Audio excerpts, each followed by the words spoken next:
ਤੇ ਅਸੀਂ ਬੜੇ ਮਾਣ ਨਾਲ ਅੱਜ ਅਸੀਂ ਕਹਿੰਦੇ ਆ ਕਿ ਵੀ ਕੌਮ ਗੰਜ਼ਾਲਵੈਸ ਕਮਿਊਨਿਟੀ ਦੇ ਬੜੇ ਚੰਗੇ ਅਤੇ ਪਿਆਰੇ ਦੋਸਤ ਨੇ ਤੇ ਅੱਜ ਅਸੀਂ ਬੜੇ ਪ੍ਰਾਊਡ ਹਾਂ ਕਿ ਉਹ ਸਾਡੇ ਨਾਲ ਅੱਜ ਆਏ ਨੇ ਤੇ ਆਪਣੇ ਹੁਣ ਕੁਝ ਵਿਚਾਰ ਸੰਗਤ ਨਾਲ ਪੇਸ਼ ਕਰਨਗੇ। ਕੌਮ ਗੰਜ਼ਾਲਵੈਸ।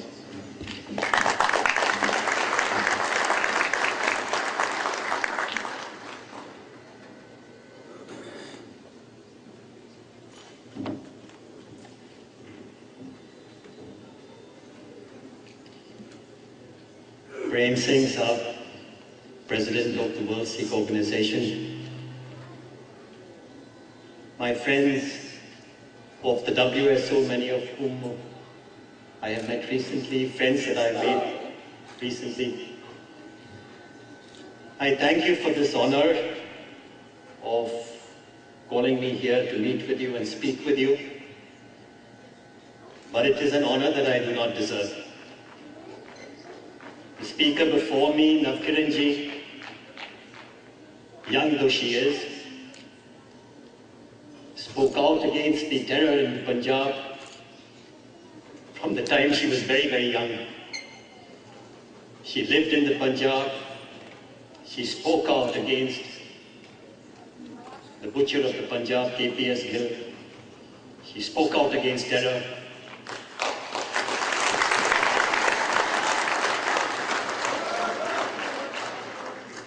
And when I look at the work done by the persons who have come before me to speak at meetings like this from 1995 onwards, I feel very diffident, I feel very small, because I have done so little work. All that I can say is that when I go back to India, the cases that I do for the Sikh community, the cases that I do for human rights, I will do with greater fervor, with greater energy, with greater inspiration.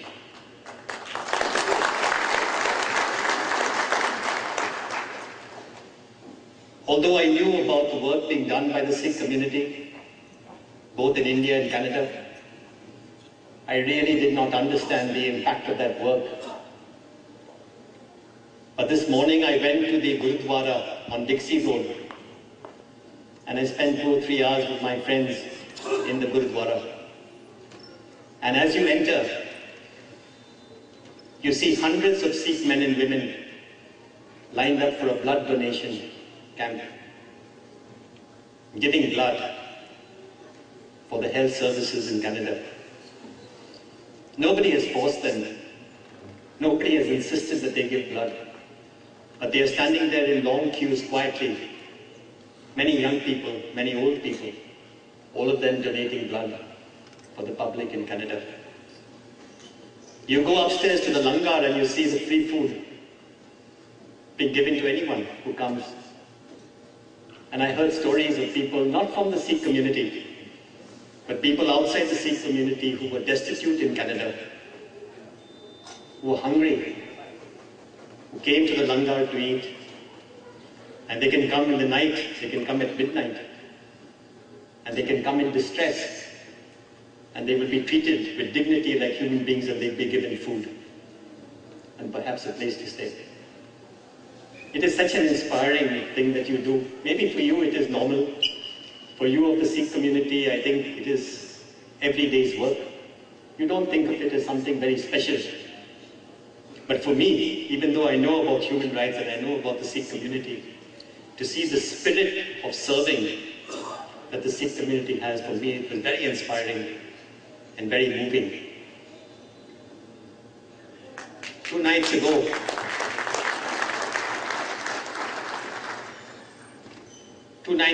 after we had returned from the Ottawa meeting at about 11 o'clock at night,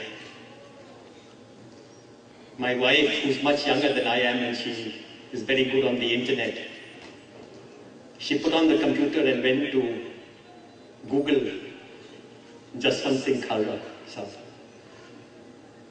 And I said, I'm tired, Preeti, I'm tired. Can we do it tomorrow? And she said, just wait for 5 minutes, just see what it is. And she went to YouTube and she got his speeches. I'm sure every one of you must have seen his speeches. And it were the 3 speeches that he delivered in Canada before he went back to India and martyrdom. To those of you who are outside the Sikh community here today, you must know that there were many disappearances in the Punjab, thousands of disappearances. And KPS Gill said that they are not people whom we have captured, they are not people whom we have killed, they are people who are in America, they are in Canada, they are in India, working illegally. They are migrants. We have nothing to do with their missing. And Khalrasa went relentlessly after the data. And he could not, for a long time, he could not get the data. And then he stumbled across the cremations that took place in the crematoriums of 3 districts of Punjab,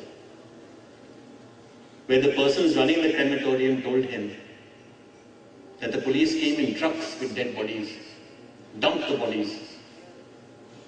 And the police were so bold, so arrogant as to give their names.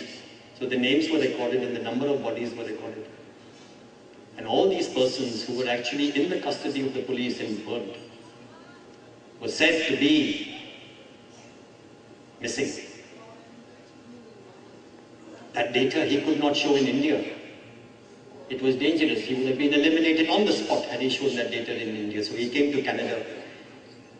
And in 1995, with the parliamentarians and so on, Khalrasa revealed all the information that he had. I am told that when he was in Canada, after his speech, electrifying speeches, when I heard his speech, you really feel very, very small. We're all, I suppose, human rights activists, we're all equal in that sense, but you understand the nature of the man and the nature of martyrdom. He was told, don't go back to India because you will be killed.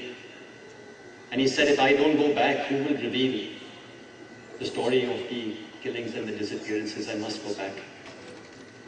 And he went back to India. He was picked up in the morning. He was taken away, tortured and killed. The case against KPS Gill still pens in the High Court. The case to bring this man to justice, no matter how old he may become, but to bring the biggest criminal of this century to justice. We hope, we pray, and we will work together to see one day that this man is going.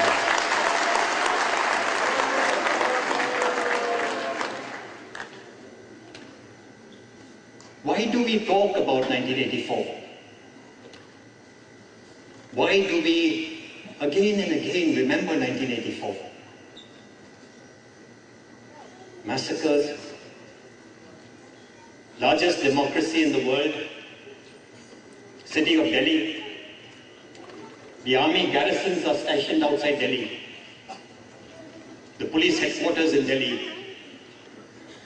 The Naval Chief of Staff, the Army Chief of Staff, the Air Force Chief of Staff, the Home Minister, Defense Minister in Delhi. In a minute, after the Prime Minister or the Home Minister or the Defense Minister gives an order, in a minute, the battalions of the Indian Army would be there to stop the riots. All that is known, all that is history. No democratic country has had a genocide like this, with the full support of the central government, the full support of the police. All that is history. Why do we talk of 84? So many years have passed. We talk of 84 because the wounds of 1984 have not healed. The pain, the suffering, the grief, the sorrow has not ebbed. And why is the pain not going away? Why is the wound not healing? Because the criminals who killed people, who carried gasoline with them to burn them, who went around with knives and guns to shoot them and kill them, these criminals in India are roaming free.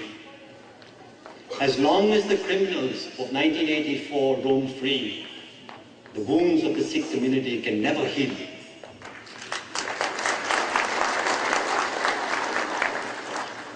As long as the policemen who allowed the killings to take place are not dismissed from service or prosecuted for negligence, criminal negligence, the wounds of the community can never heal. When the criminals who went around in gangs ordering the killing of the community, when these criminals are made ministers and they travel to Canada and abroad representing Government of India, when we see that happening, we know that our wounds can never heal. Not because we do not want our wounds to heal, not because we do not want our pain to diminish, but because the Government of India will not allow us to be in peace. They will parade these criminals in front of us, give them honors, give the policemen medals, give them promotions for each person that they kill. And as long as we say, our ministers say, that KPS Gill solved the problems of the Punjab, as long as we hear this indignity repeated again and again, our wounds can never heal. And all that we ask is something very simple. All that we ask is, let your criminal justice system operate, independent of who the person is, big or low, mighty or weak. Let the criminal justice system operate fairly and bring the criminals to justice. All that we ask is justice. That is all that it will take for our wounds to heal.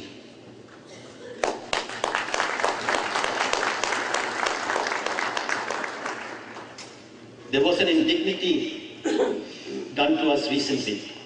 I must tell you of the case in the NHRC, which is an important case which has now gone to the Supreme Court. Kalra Saab started with his inquiry. It was widely reported in the papers. The matter went to the Supreme Court, where Paramjit Kaur, Kalra Saab's wife, filed a petition in the Supreme Court. The Supreme Court said it is shocking that such a thing can happen in democratic India, that people can be taken and tortured and burnt secretively. Ordered the NHRC to investigate. The NHRC formed a team of 5 persons to investigate what should be done, what prosecution should be done.